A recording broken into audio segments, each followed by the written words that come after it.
The Graveyard Rats by Henry Kuttner. Old Masson, the caretaker of one of Salem's oldest and most neglected cemeteries, had a feud with the rats. Generations ago, they had come up from the wharves and settled in the graveyard, a colony of abnormally large rats, and when Masson had taken charge after the inexplicable disappearance of the former caretaker, he decided that they must go. At first, he set traps for them and put poison food by their burrows, and later he tried to shoot them. But it did no good. The rats stayed, multiplying and overrunning the graveyard with their ravenous hordes. They were large, even for the Mus decapimanus, which sometimes measures 15 inches in length, exclusive of the naked pink and gray tail. Masson had caught glimpses of some as large as good-sized cats, and when, once or twice, the gravediggers had uncovered their burrows, the melodraw's tunnels were large enough to enable a man to crawl into them on his hands and knees.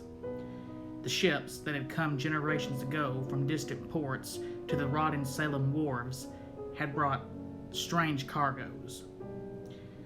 Masson wondered sometimes at the extraordinary size of these burrows. He recalled certain vaguely disturbing legends he had heard since coming to ancient, witch-haunted Salem, tales of a morbid, inhuman life that was said to exist in forgotten burrows in the earth. The old days when Cotton Mather had hunted down the evil cults that worshipped Hecate, and the dark Magna Mater and frightful orgies had passed. But dark, gabled houses still leaned perilously toward each other over narrowed, cobbled streets, and blasphemous secrets and mysteries were said to be hidden in subterranean cellars and caverns where forgotten pagan rites were still celebrated in defiance of law and sanity. Wagging their gray heads wisely, the elders declared that there were worse things than rats and maggots crawling in the unhallowed earth of the ancient Salem cemeteries. And then, too, there was this curious dread of the rats. Masson disliked and respected the ferocious little rodents, for he knew the danger that lurked in their flashing, needle-sharp fangs. But he could not understand the inexplicable horror which the oldsters held for deserted rat-infested houses. He had heard vague rumors of ghoulish beings that dwelt far underground, and that had the power of commanding the rats, marshaling them like horrible armies. The rats, the old men whispered, were messengers between this world and the grim and ancient caverns far below Salem. Bodies had been stolen from graves for nocturnal, subterranean feasts, they said. The myth of the Pied Piper is a fable that hides a blasphemous horror, and the black pits of Avernus have brought forth hell-spawned monstrosities that never venture into the light of day. Masson paid little attention to these tales. He did not fraternize with his neighbors, and in fact did all he could to hide the existence of the rats from intruders. Investigation, he realized, would undoubtedly mean the opening of many graves, and while some of the gnawed, empty coffins could be attributed to the activities of the rats, Masson might find it difficult to explain the mutilated bodies that lay in some of the coffins. The purest gold is used in filling teeth, and this gold is not removed when a man is buried. Clothing, of course, is another matter, for usually the undertaker provides a plain, broadcloth suit that is cheap and easily recognizable. But gold is another matter, and sometimes, too, there were medical students and less reputable doctors who were in need of cadavers and not over scrupulous as to where these were obtained. So far, Masson had successfully managed to discourage investigation. He had fiercely denied the existence of the rats, even though they sometimes robbed him of his prey. Masson did not care what happened to the bodies after he had performed his gruesome thefts, but the rats inevitably dragged away the whole cadaver through the hole they gnawed in the coffin. The size of these burrows occasionally worried Masson. Then, too, there was the curious circumstance of the coffins, always being gnawed open at the end, never at the side or top. It was almost as though the rats were working under the direction of some impossibly intelligent leader. Now he stood in an open grave and threw a last sprinkling of wet earth on the heap beside the pit. It was raining, a slow, cold drizzle that for weeks had been descending from soggy black clouds. The graveyard was a slough of yellow sucking mud from which the rain-washed tombstones stood up in irregular battalions. The rats had retreated to their burrows, and Masson had not seen one for days. But his gaunt, unshaved face was set in frowning lines. The coffin on which he was standing was a wooden one. The body had been buried several days earlier, but Masson had dared not to disinter it before. A relative of the dead man had been coming to the grave at intervals, even in the drenching rain. But he would hardly come at this late hour, no matter how much grief he might be suffering, Masson thought, grinning wryly. He straightened and laid the shovel aside. From the hill on which the ancient graveyard lay, he could see the lights of Salem flickering dimly through the downpour. He drew a flashlight from his pocket. He would need light now. Taking up the spade, he bent and examined the fastenings of the coffin. Abruptly, he stiffened. Beneath his feet, he sensed an unquiet stirring and scratching, as though something were moving within the coffin. For a moment, a pain of superstitious fear shot through Masson, and then rage replaced it as he realized the significance of the sound. The rats had forestalled him again. In a paroxysm of anger, Masson wrenched at the fastenings of the coffin. He got the sharp edge of the shovel under the lid and pried it up until he could finish the job with his hands. Then he sent the flashlight's cold beam darting down into the coffin. Rain spattered against the white satin lining. The coffin was empty. Masson saw a flicker of movement at the head of the case and darted the light in that direction. The end of the sarcophagus had been gnawed through, and a gaping hole led into darkness.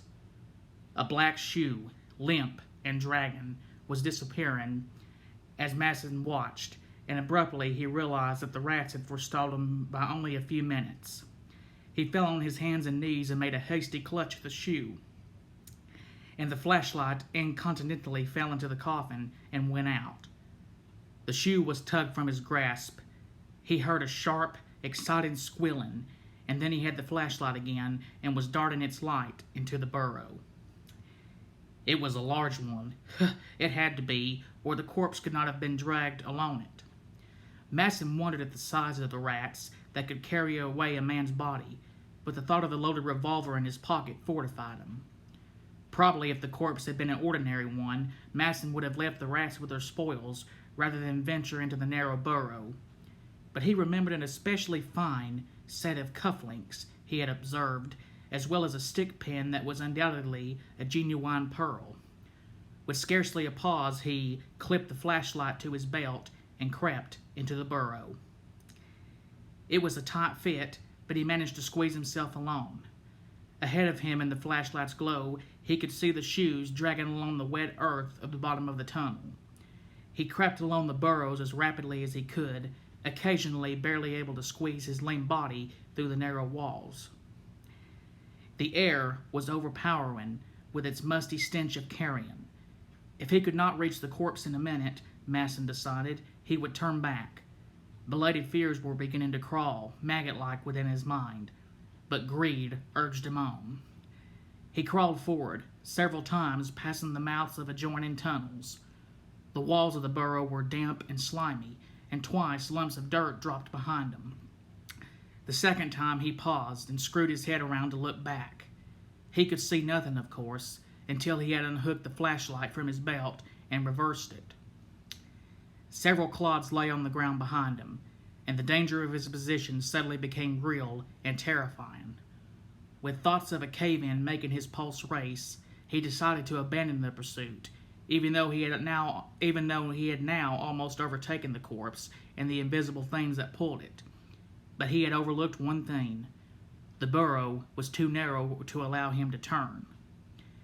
Panic touched him briefly, but he remembered a side tunnel he had just passed and backed awkwardly along the tunnel until he came to it. He thrust his legs into it, backing until he found himself able to turn. Then he hurriedly began to retrace his way, although his knees were bruised and painful. Agonizing pain shot through his leg. He felt sharp teeth sink into his flesh and kicked out frantically. There was a shrill squealing in the scurry of many feet. Flashing the light behind him, Masson caught his breath in a sob of fear as he saw a dozen great rats watching him intently, their slitted eyes glittering in the light. They were great, misshapen things, as large as cats, and behind them he caught a glimpse of a dark shape that stirred and moved swiftly aside into the shadow, and he shuddered at the unbelievable size of the thing. The light had held them for a moment, but they were edging closer, their teeth dull orange in the pale light.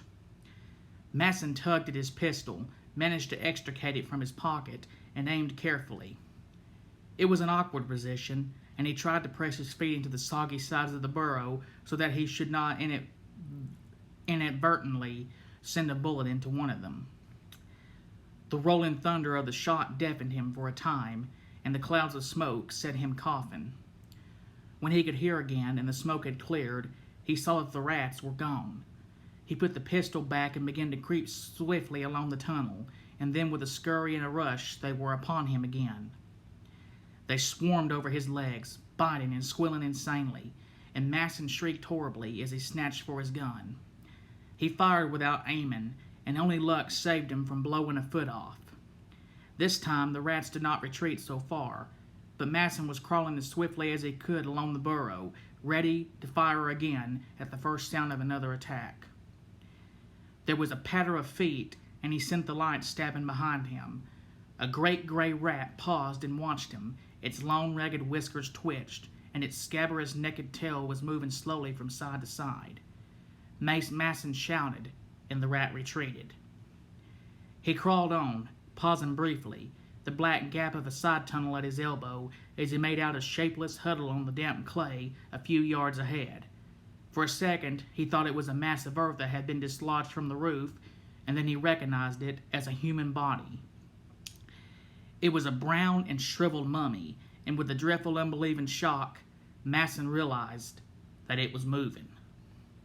It was crawling towards him, and in the pale glow of the flashlight, the man saw a frightful gargoyle face thrust into his own. It was the passionless death's head skull of a long dead corpse, instinct with hellish life, and the glazed eyes swollen and bulbous betrayed the thing's blindness. It made a faint groaning sound as it crawled towards Masson, stretching its ragged and granulated lips in a grin of dreadful hunger. And Masson was frozen with abysmal fear and loathing. Just before the horror touched him, Masson flung himself frantically into the burrow at his side. He heard a scrambling noise at his heels, and the thing groaned dully as it came after him. Masson, glancing over his shoulder, screamed and propelled himself desperately through the narrow burrow. He crawled along awkwardly, sharp stones cutting his hands and knees. Dirt showered into his eyes, but he dared not pause even for a moment. He scrambled on, gasping, cursing, and praying hysterically. Squealing triumphantly, the rats came at him, horrible hunger in their eyes. Masson almost succumbed to their vicious teeth before he succeeded in beating them off. The passage was narrowing, and in a frenzy of terror, he kicked and screamed and fired until the hammer clicked on an empty shell. But he had driven them off.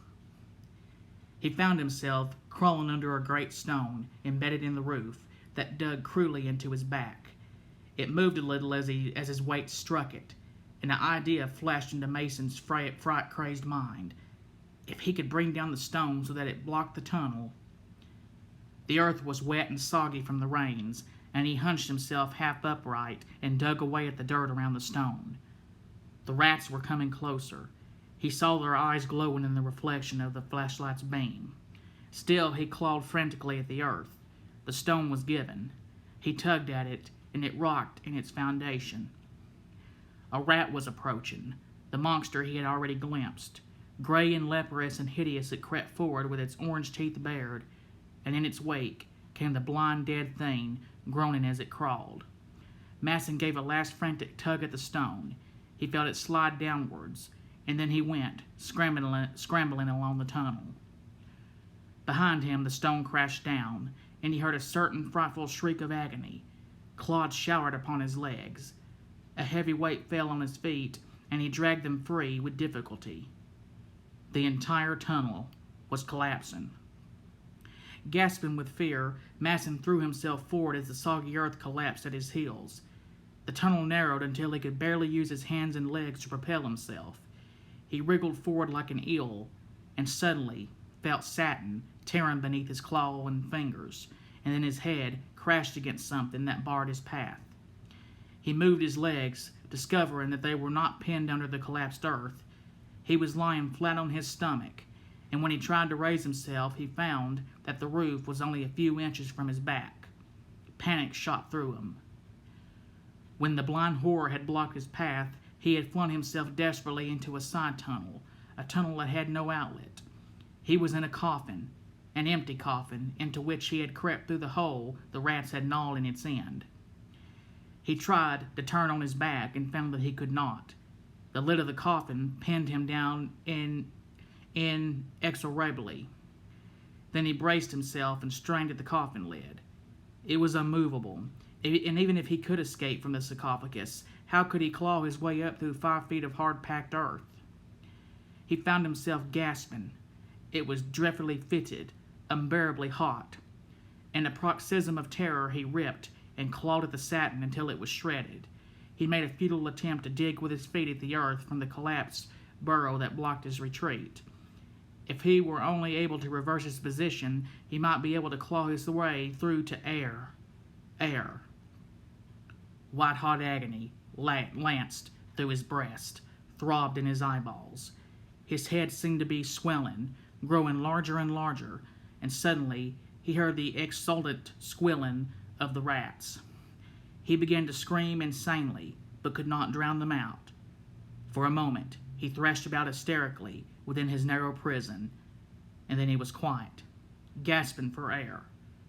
His eyelids closed, his blackened tongue protruded, and he sank down into the blackness of death with the mad squealing of the rats dinning in his ears. This has been The Graveyard Rats by Henry Kuttner, read for you by Nicholas Laminack. Hope you enjoyed.